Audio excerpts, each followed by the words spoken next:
I think that having someone that you trust and having your best friend and a business partner, somebody that compliments you in everything that you're maybe not as good, if it is probably or is definitely the biggest asset that you can have.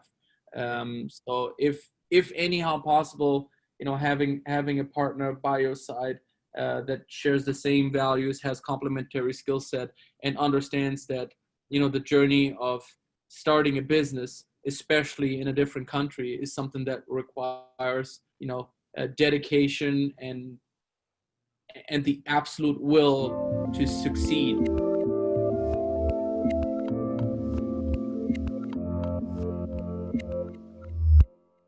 Hey everyone, this is Devin Miller here with another episode of the Inventive Journey. I'm your host, Devin Miller, the serial entrepreneur that's built several startups to 7- and 8-figure companies, as well as the founder and CEO of Miller IP Law, where he helps startups and small businesses with their patents and trademarks.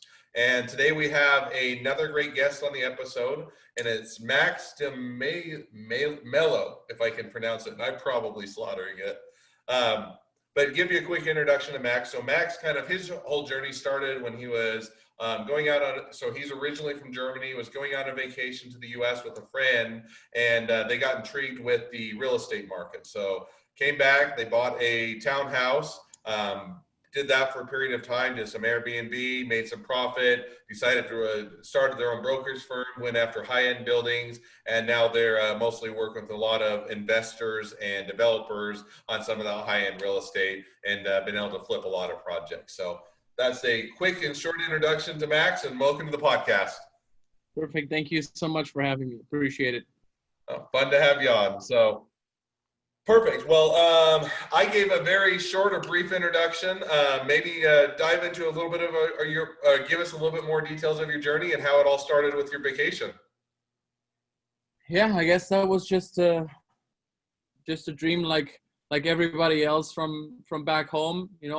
One day you gotta go to America, check it out, and see how it is. And that's what we did. All started with a vacation.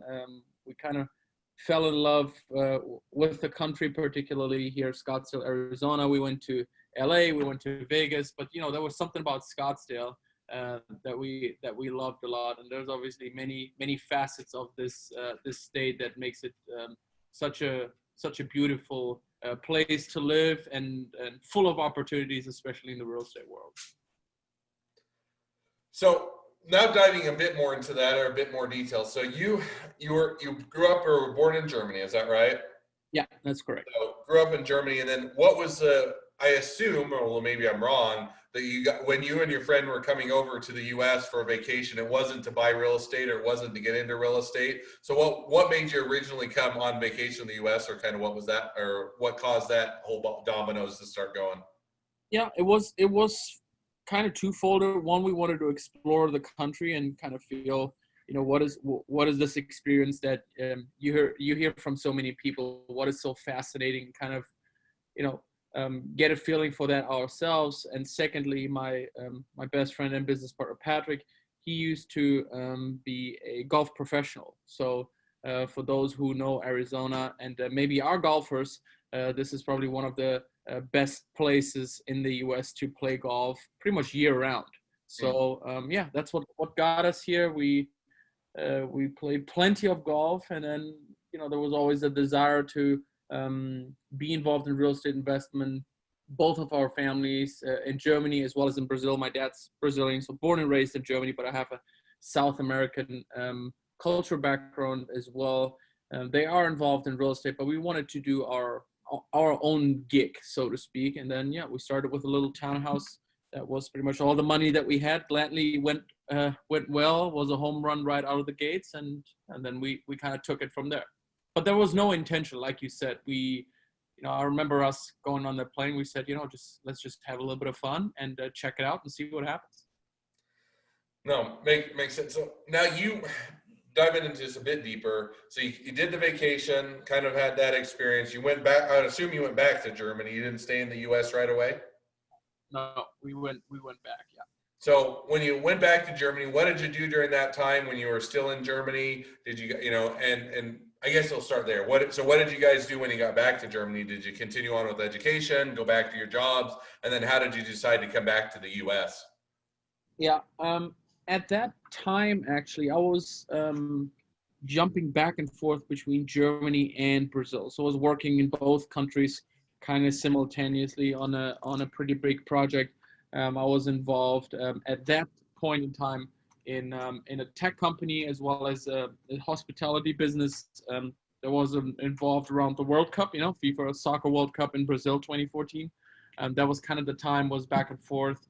And ever since we came here the first time, we realized that there's something about it, and we just got to find the right timing and do our due diligence, and kind of put all the pieces together to understand when is the right time to actually pull the trigger and kind of go all in, which we did that in a good old German manner, I guess. We took our time, looked into everything, and and then it all came together. And then end of April 2017, quit the job. Day later, I was on a plane, and then for about a year, bridged my stay here with a tourist/business visa, and then I obtained an investor visa to legitimize my business and my stay here. So, and I think you mentioned, or we talked a little bit before the podcast. So you got the investor visa April of about 2018, and then you still had to get your real estate license. And for me that doesn't know, so you guys came here, you did I sit on real estate investing, and I think you mentioned that you guys each kind of came together with 50,000 on each of you, and we're looking to get some property. You look through, but between the time that you got here, got your investor visa, did you purchase a house right away, or did you get your real estate license first, or kind of what was that phase for you? So we did purchase that townhouse actually before we bought into the brokerage. So America One Luxury Real Estate, Patrick and I have 50% equal partners. We have two fellow American partners that own the remainder of the 50%. And that brokerage was, we bought in, that was January 2017. And our townhouse, we already have bought it in March 15. So the first little project that we started, kind of almost remote because we had to go back to Germany, was in 2015. We sold it in 2017, and Patrick got licensed in February 2018. I got licensed in February 2019, because one of the requirements to obtain a real estate license is to have a social security number, to take a local as well as a national test. And that social security number comes only when you have a visa, right? Which after obtaining the visa, there's a little bit of a lead time until you get that. So we owned a brokerage and had no license. That kind of came before. And the reason we did that is that actually helped me tremendously to get my visa. As our brokerage has been up and running since 1988, with clean books, residual income through various sources of the real estate business. So that helped us a lot. And only after that we kind of realized, if we're leaving money on the table and opportunity on the table if we're not licensed ourselves. So now and I appreciate that background. I don't even begin to know a ton about real estate, so I find it interesting. So you did that. So you bought got your brokerage before you got your license, but you had the 50K that you each kind of brought into it, and you got your first townhouse, right? And I think you mentioned you looked at, what was it, over 150 different possible investments? Yeah, I mean, just imagine, all you have is $50,000, and if you screw it up, you're done.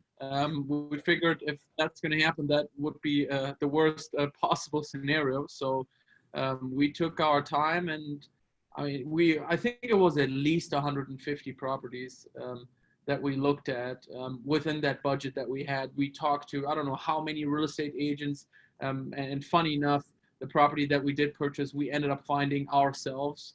Actually, in the community that we were renting, I saw a sign in the window. I called in. There were no agents involved, and that was pretty much our first deal. So, and especially if that's all the money you have in the country that you really don't know anyone and you don't know how the whole process of a real estate purchase works. It's a little bit scary. I'm not gonna lie. When we were at the title agency signing papers, I was like, okay, like I guess this is gonna happen now. So I guess the mixture of certain um, naivety, if that's even a word, you know what I mean, right? And we just had no fear, and we just felt like after our due diligence, we're good to go, and we're just gonna risk it. So fortunately, the reward was there because looking back at the numbers, even on that first deal, it's still. I mean, the cash on cash ROI was 61% on our first deal. That includes rental income and appreciation of the sale of the property. So that was, call it lucky, call it however you want to call it. That was a good start. And that's the kind of dovetails in. So you bought the townhouse, and was it all smooth sailing from there? Was it, no worries? Was it easy going?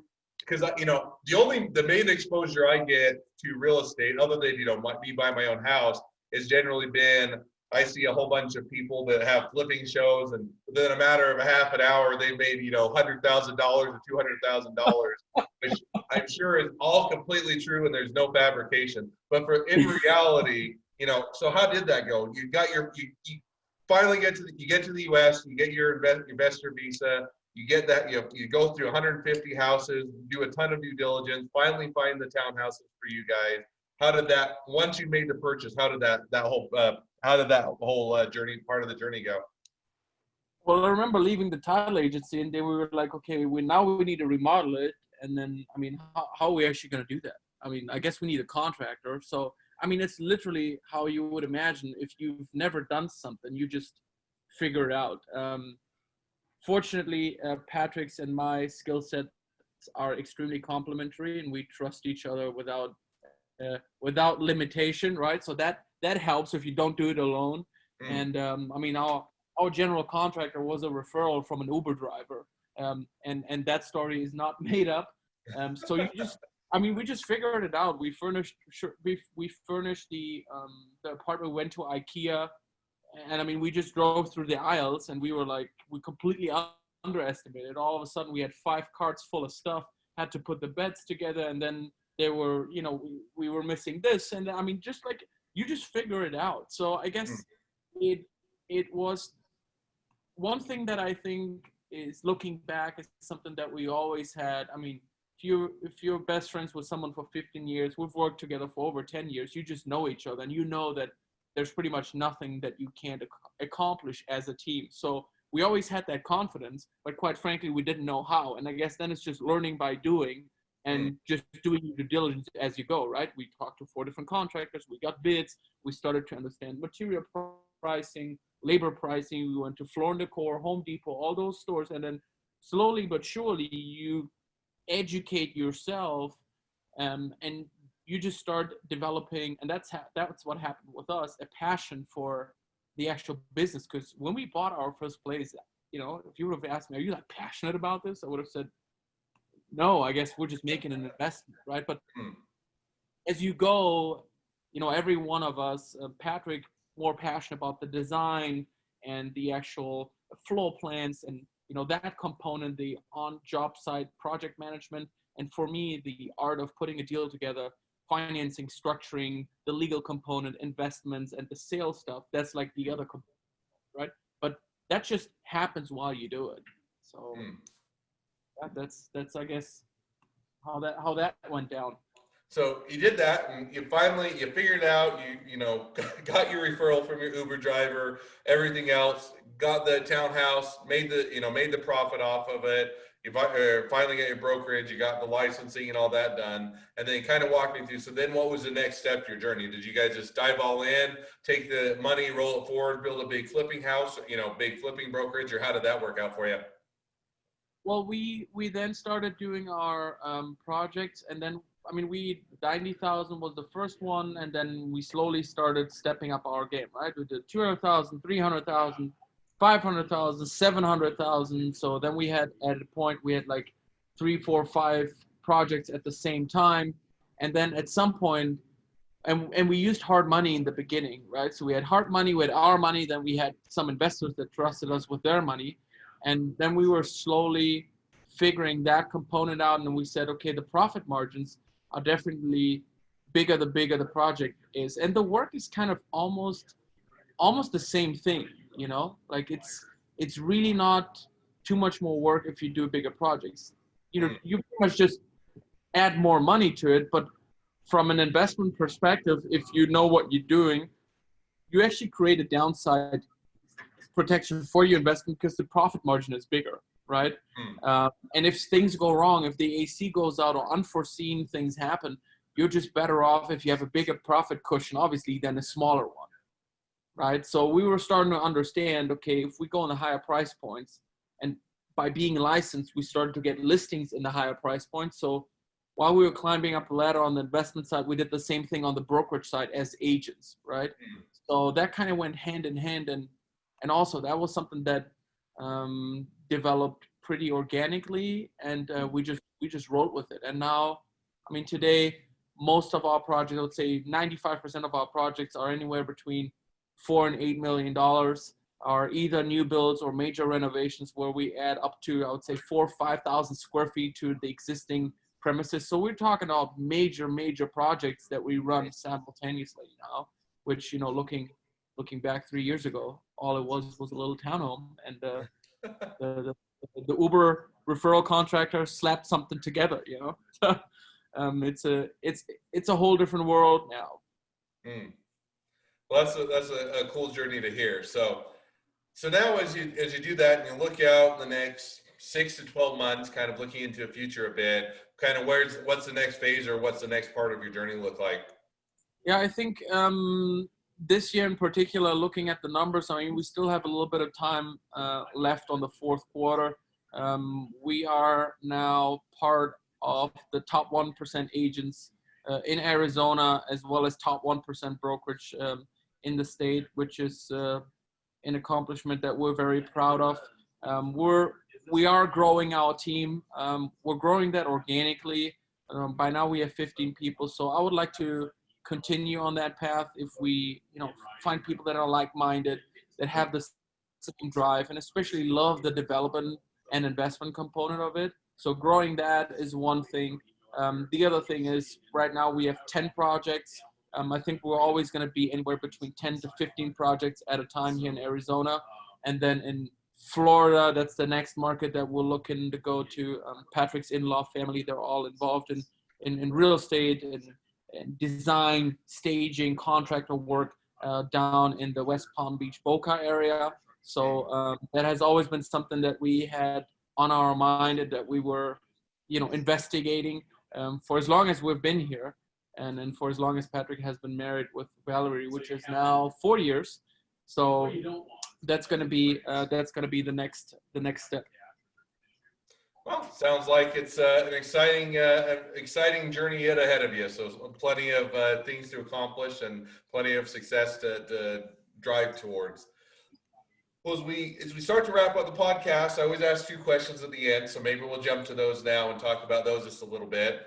So the first question I always ask is, within your journey, what was your worst business decision and what did you learn from it? Can you say that one more time, please? Yeah. So within your business journey, the journey you took, what was the worst business decision you ever made and what did you learn from it?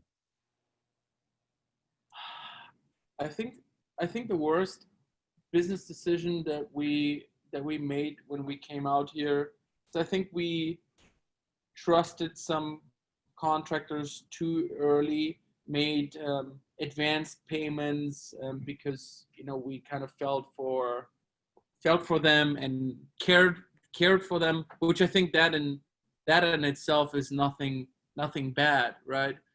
But you know, the kind of the aftermath of that was you know, jobs not being completed, and you know, all of a sudden there were conflicts on that end that were pretty unpleasant. So I think that you know, understanding that you know, things are paid when they're completed. Obviously, there's deposits and material purchases that have to be made. But you know, working with professional contractors is something that I can just, that's probably the biggest lesson. At the same time, obviously, not doing any work that is unpermitted, right? I do remember, and doing the due diligence on structural kind of issues. I do remember one time we removed a load-bearing wall, which we didn't know it was one, but we didn't investigate it enough. That cost us $18,000. I'll never forget that. So those were expensive mistakes. But I guess they're easily avoidable by just just doing the right thing, and especially with the projects that we have right now. That's everything is permitted, and we work with very professional contractors. Everybody carries insurance, like all these things that you would think they're everybody does it. That's really not how it is in reality on many projects that we see too. So doing the right thing there is and paying a little bit more is definitely the way to go. No, I think that's both a mistake to learn from, as well as valuable to insight going forward. So, all right, now as we jump to the second question, which is, if you're talking to someone that's just getting into a startup or a small business, what would be the one piece of advice you'd give them? I think the one piece of advice that I can give, and I know that's something that not everybody can kind of do the way we did it. I think that having someone that you trust, and having your best friend and a business partner, somebody that compliments you in everything that you're maybe not as good, if it is probably, or is definitely, the biggest asset that you can have. So if anyhow possible, having a partner by your side that shares the same values, has complementary skill set, and understands that the journey of starting a business, especially in a different country, is something that requires dedication and the absolute will to succeed, and no matter what comes in your way, that you always know that there's going to be no point where you're going to give up. So I guess that is what got us to where we got today. That's for sure. No, I think that's great advice, and certainly something to take to heart. Well, as people are wanting to reach out to you, they want to know more about your brokerage, they want to invest in you, they want to be an employee, they want to pick your brain about how to get started, any or all of the above, what's the best way to connect up with you? So the best way to connect with us through social media is Instagram. We have individual accounts. My account is Max_America, and then the number 1 spelled out, ONE. We have a brokerage account, America One Real Estate. Same accounts for the website, AmericaOneRealEstate.com. And Patrick and myself, for our projects, we have a website called maxandpatrick.com, where you can pretty much see everything that we're involved in. And anybody that wants to pick our brain or get in touch with us, feel free to do so. We've been welcomed very warmly in this country when we didn't know anyone or anything. And I think, and by now we're starting to figure out how this business works. So we're always happy to give back, and anything that we could do, we'll always try our best to do that. Well, awesome. Well, I appreciate both the invite to help others that are just getting into the business, as well as some great ways to connect up with you. Well, Max, thank you for coming on the podcast. It's been a pleasure. Now, for all of you that are have your own journey to tell, feel free to reach out to us at inventivejourneyguest.com and apply to be a guest on the podcast. So we always love to share your journeys. If you're a listener, make sure to click subscribe so you get notifications as all the new great episodes come out. And lastly, if you ever need any help with patents or trademarks, feel free to reach out to us at Miller IP Law, and we'll make sure to get you taken care of and helped out. Well, Max, thanks again. Wish the next leg of your journey even better than the last, and good luck. Perfect. Thank you so much for spending the time with me today. My pleasure.